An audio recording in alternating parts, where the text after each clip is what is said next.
سلام. الحكاية تاع اليوم تقول كنا هانيين حتى وين مات بابا الله يرحمه.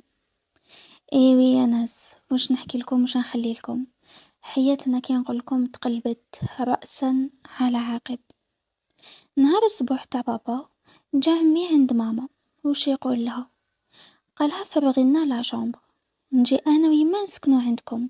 وبحكم انه ماما تحشم وزيد خمت هذاك التخمام تاع معليش وهذه دار وليدها، هيا فرغت لهم لا شامبر. ومن ثم بدات المعاناة ديالنا. كي نقول لكم شفنا الويل بين عينينا، ايا من ثم جاو سكنوا.